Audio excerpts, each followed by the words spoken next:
విజయవాడలో వరద బీభత్సం సృష్టించింది. ఈ వరదల్లో నష్టపోయిన వారికి అందరికీ కూడా మేము ఇల్లు పూర్తిగా మునిగిపోయిన వారికి 25,000 ఆర్థిక సాయం చేస్తామని ప్రభుత్వం ముందరకు వచ్చింది. సరిపోతుందంటారా? 25,000 అందిస్తే సరిపోతుందా మనకు? అక్కడ వరదలు వచ్చిన వాళ్ళకి లాస్ పోయిన వాళ్ళకి లక్షలు లాస్ పోయారు. అది ఇవ్వడం అనేది ఎవరి వల్ల కాదు. లక్షల లాస్ పోయినోడికి ప్రతి ఒక్క మానవుడికి ఉంటుంది, చేయాలి ఉండాలి కదా. ఇప్పుడు ఏ ప్రభుత్వం వచ్చినా ఏంటంటే కొంతపటికే చేయగలుగుతారు, అంత ఇవ్వలేరు. పోయిందంత ఏడ తెచ్చిస్తారు, ఎంతమందికైనా ఇస్తారు. అది 10 మందికి, ఇప్పుడు 10 మందిని పంపిస్తాం, 10 మంది కరెక్ట్గా ఇవ్వాలంటే ఎక్కడ ఇస్తారు? ఇప్పుడు అందుకు 1 కిలోమీటర్ లోపల ఉంటారు వాళ్ళు, ఎక్కువ వెళ్తానికి ఇబ్బంది ఉంటుంది. ఈ 10 ప్యాకెట్లు వేసుకెళ్ళి ఆడికి వెళ్ళారు, ఈ మధ్యలో ఇంకో అందుకుంటారు, చివరి దాకా వెళ్ళవు కదా. అంటే అదేవిధంగా ఇక్కడ ఏంటంటే వాహనాలు చెడిపోయిన వాళ్ళకి కూడా మేము ఇన్సూరెన్స్ కల్పిస్తాము అంటే కూడా ప్రభుత్వం చెప్పుకొచ్చింది. తప్పులేదు, చేస్తున్నారు, చేతైన మటుకు చేస్తున్నారు. ఇప్పుడు మనకు పోయిందంత ఇవ్వమంటే ఎవరు ఇవ్వలేరు. ఏదో వాళ్ళు దోసింది 10 మంది సాయం చేయడంలో తప్పులేదు. ఈ సాయం చేసినప్పుడు దాన్ని విమర్శిస్తే మనం ఎవరు ఏం చేయలేము. ఇప్పుడు విమర్శ కాదు, ఆడ తప్పు జరిగింది, అది అనుకోకుండా వచ్చి పడింది, దానికి ఎవరేం చేయగలిగేది లేదు. ప్రకృతిని ఎవరు ఆపగలరు? వచ్చింది, అది వచ్చిందని కాబట్టి ఏదో పోయిన దానికి కొంతలో కొంత చేస్తున్నారు, పెడుతున్నారు అందరికీ. ఇప్పుడు 10 మందిని పంపిస్తాం, 10 మంది వాళ్ళు ఇవ్వాలి, కానీ ఈ మధ్యలో ఎగబడి తీసుకొని అదన్నీ దరిదాకా వెళ్ళకపోతే ఇవ్వలేదంటే ఏం చెప్తారు? 10 మందికి ఇస్తున్నారు, ఇవ్వాలనే ఉద్దేశంతో చేసేది. వాళ్ళు దోసుకోవాలని లేకపోతే వాళ్ళు దోసుకోవాలని కాదు కదా. అది సరిపోతుంది అంటారా? వాళ్ళకి సరిపోవడానికి మితం లేదండి. ఇప్పుడు నువ్వు 25,000 ఇస్తే ఎమ్మలకు రావు, ఇవ్వాలి లాసిపోయిన వాళ్ళకి. ఇచ్చిన వాటికి ఎక్కడికక్కడ తృప్తి పడతామే, చేయగలిగేది ఏమీ లేదు. ఇప్పుడు అసలు ఇవ్వలేదు అనుకోండి, ఏం చేస్తాం? ఇప్పుడు ప్రభుత్వం దగ్గర లేదు. ఇప్పుడు వాళ్ళ లాస్ట్ బడ్జెట్లో ఉన్నాయి ప్రభుత్వాలు, ఏమీ లేదు. ఏదో చదువుతున్నారు, వచ్చింది తలా ప్రజలేమని సంస్థలేమని ఎవరు కేంద్రం ఏమని ఇచ్చిన ఏదో కొంత చదువుతున్నారు 10 మంది. ఇప్పుడు అనుకోకున్నాం కృష్ణా జిల్లా గుంటూరు జిల్లా అనుకున్నాం, తర్వాత ఇప్పుడు పశ్చిమ గోదావరి, తూర్పు శ్రీకాకుళం, మళ్ళీ అన్నీ చుట్టుముట్టున్నాం. ఇప్పుడు ఒక్కో పక్కన పోతాను, ఎవరేం చేస్తాం? దానికి ప్రకృతిని ఎవరిని ఆపలేం కదా. ఏదో వచ్చిందని చదువుకుంటే వెళ్తున్నాం, దాన్ని సరిపెట్టుకోవాలి, అంతేగాని నాకివ్వలేదు, ఆయన వేసాడు, ఈయన ఇచ్చాడంటే ఎంత మటుకు? 10 మందికి ఇస్తానికి వస్తారు, 10 మంది 10 రకాలుగా పంచుతారు. అందరికి వాళ్ళకి అందవు కదా, వాళ్ళకి అందకపోవచ్చు. అందపోని వాళ్ళు ఇక దాన్ని విమర్శిస్తూనే ఉంటారు. అది విమర్శలు లేకుండా, ఏ ప్రభుత్వం వచ్చినా విమర్శలు లేకుండా ఎవడు చేయలేడు. కాకపోతే ఇప్పుడు ఏంటంటే సగం వరకు ఇల్లు మునిగిన వారికి కూడా 10,000 మేము సాయం చేస్తామంటూ కూడా చెప్పుకొస్తా ఉంది. అంటే 10,000 ఇస్తే సరిపోతుంది అంటారా, లేదంటే ఇంకేమైనా కూడా? సరిపోవడానికి ఎంత ఇచ్చినా సరిపోదండి. 10,000 ఇచ్చినా సరిపోదు, 1,00,000 ఇచ్చినా సరిపోదు. ఆశకి తృప్తి లేదు ముందు.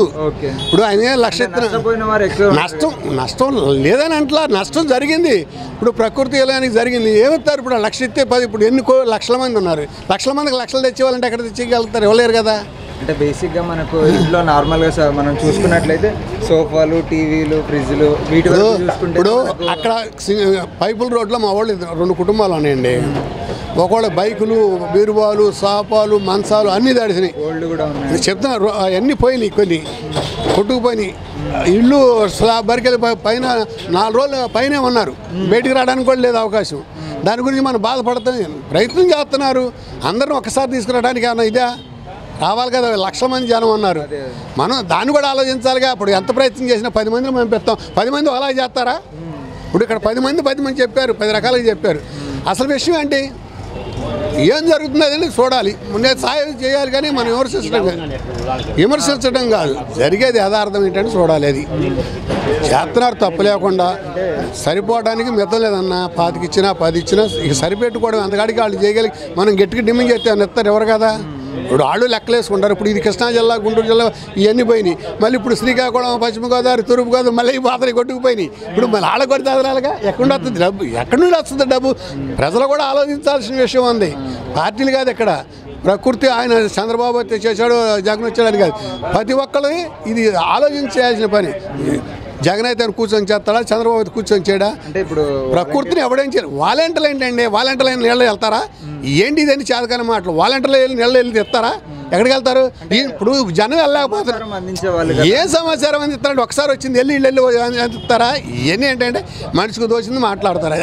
అది కరెక్ట్ కాదు, జరిగేది కరెక్ట్.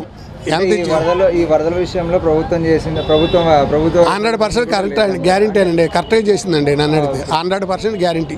ఎంత మటుకు తృప్తి ఎక్కడ ఉందా? మానవుడికి తృప్తి ఉందా? లేదు. చేశారు, ఉన్నది సహాయం చేశారు, దానికి మనం ఖండించకూడదు.